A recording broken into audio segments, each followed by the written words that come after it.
अभी अपन यही इंतजार करने का मतलब ज्ञापन देगा, ज्ञापन देगा। दोनों की डैमेज हो चुकी है, खराब हो चुकी है और उसके अगले दिन वो ऑफ हो गए। पोस्टमार्टम रिपोर्ट के अनुसार क्या आया है कि उनकी जब जो थी वो गलत थी तो सांस में प्रेशर पड़ गया, जिस कारण से वो शांत हुए। तो ये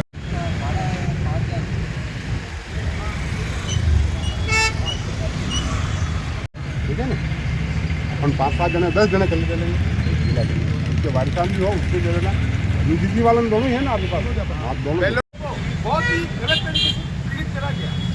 सिचुएशन जब बिगड़ी उन्होंने उनको अहमदाबाद रेफर करा गया, जहाँ पर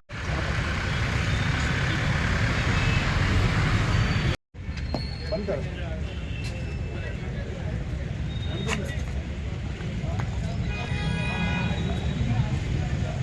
ओझा साहब नहीं जाना है। हाँ हाँ बस।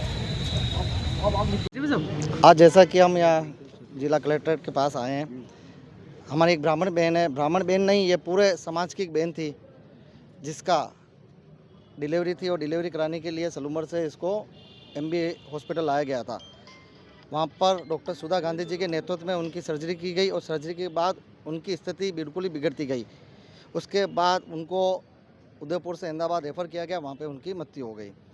पर बार बार परिवार वालों ने ये कहा कि इनकी स्थिति ऐसी होती जा रही है और क्रिटिकल होती जा रही है, पर अस्पताल के जो भी जिम्मेदार व्यक्ति थे, नर्सिंग स्टाफ था, डॉक्टर्स थे, उन्होंने लापरवाही बरती और उसको इस कंडीशन तक ला के खड़ा कर दिया कि उसका कहीं भी इलाज संभव नहीं था। वो बहन पीछे 10 दिन का एक बच्चा छोड़ के गई है और 3 से 4 साल की उसकी एक बिटिया भी है, तो उनका भविष्य क्या होगा। हम प्रशासन से और पूरे समाज से निवेदन करते हैं कि इसके लिए आप आगे आइए और जो जिम्मेदार डॉक्टर है उनको बर्खास्त की जाए। नाम बताएं और क्या मामला हुआ है? सर, मेरा नाम प्रदीप जोशी है। मैं पिछले विगत 15 वर्षों से उदयपुर में निवास कर रहा हूँ। प्रॉपर हम सेमारी से हैं और मेरी वाइफ एडमिट कराई थी 9 तारीख को एमबी अस्पताल में डॉक्टर सुधा गांधी के निर्देशन में, जो स्त्री रोग विशेषज्ञ हैं। काफ़ी ख्याति प्राप्त है उनको और उनके बैकग्राउंड देखते हुए उन पर और एमबी हॉस्पिटल पर विश्वास करते हुए हमने सरकारी में ही भर्ती कराना चाहा। तो सब कुछ, मेरी वाइफ की उम्र 33 वर्ष है, वो पूर्णतः स्वस्थ थी बिल्कुल और पुरानी डिलीवरी भी हमारी नॉर्मल हुई है और 2-3 दिन उनको एडमिट किया गया, नॉर्मल का प्रोसेस किया गया। नॉर्मल प्रोसेस नहीं हो पाया तो 13 तारीख को सिजेरियन से मेरे लड़का हुआ। इसके बाद उन्होंने पहला जो ऑपरेशन सीजर का इन्होंने 13 तारीख को किया, उसमें गंभीर लापरवाही बरती गई है। ओटी के अंदर मैडम भी उपस्थित थी और उनके जो भी रेजिडेंट डॉक्टर होंगे उनके साथ में इन्होंने ऑपरेशन किया। बहुत ही क्रिटिकल कुछ नस वगैरह इनसे कटी, जहाँ तक मुझे ध्यान है। जो बातें चल रही थी वहाँ पे उनसे ही मिस्टेक हुई थी अंदर।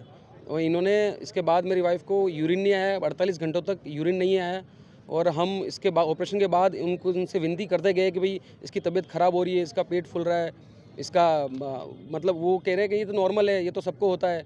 लेकिन एक पेशेंट को जो क्लियर दिख रहा है, आपको विजिबल है, तो आपको जांच तुरंत करनी चाहिए। इन्होंने 13 तारीख को और सुबह ऑपरेशन हुआ, 14 तारीख को वापस ऑपरेशन किया इन्होंने और इसके बाद लीपापोती कर दी कि हमारी तरफ से कोई मिस्टेक नहीं है, जबकि गंभीर लापरवाही थी। उनको मालूम था ये चीज़ हमसे मिस्टेक हो गई है, इसके बावजूद भी इन्होंने रेफ़र नहीं किया। रात को हमें ज़बरदस्ती मेरे से लिखवाया गया कि बेहतर स्वास्थ्य के लिए हम ले जा रहे हैं पेशेंट को, जबकि ये फ़र्ज़ उनका था कि भाई एक ऑपरेशन हो चुका, उनसे मिस्टेक हो गई है, तो ये बताना चाहिए पेशेंट को। इतनी गंभीर लापरवाही, वहाँ जाके मालूम चला कि इनकी किडनी काम करना बंद कर दिया, धीरे धीरे लीवर ने काम करना बंद कर दिया, इन्फेक्शन फैल गया और 2 दिन के भीतर ही उनकी मृत्यु हो चुकी थी। हमारी मांग, सबसे पहली मांग तो ये है कि सबसे पहली मांग जो सबके लिए, मेरे लिए नहीं है, मतलब मैं सबके लिए ये चाहता हूँ कि उन जो भी उस दौरान जिन्होंने भी सीजर का ऑपरेशन किया पहला, जिनसे भी मिस्टेक हुई है, उनके खिलाफ सख्त कार्रवाई की जाए। मतलब उनको ये पता चलना चाहिए कि हमने मतलब आज इतने आधुनिक युग में, मतलब ये बहुत नॉर्मल केस है, सीजर का आए दिन सीजर हो रहे हैं, मतलब इतनी लापरवाही बरतना उनके लिए ये डेली का काम है। लेकिन मेरी तो वाइफ चली गई ना, पूरी लाइफ का मैटर हो गया मेरे लिए। तो ये उनके खिलाफ सख्त कार्रवाई की जाए। उनको बच्चे का स्वास्थ्य अभी ठीक है।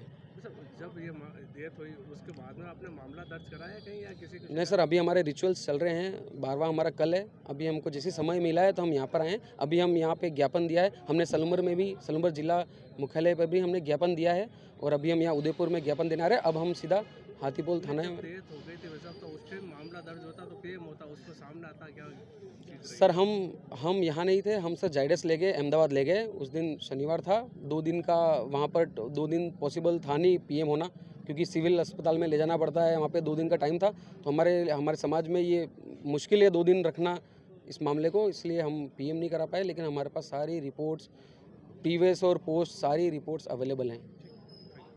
द कलर्स 18 उदयपुर न्यूज़ को सब्सक्राइब करें और हमेशा अपडेट रहिए।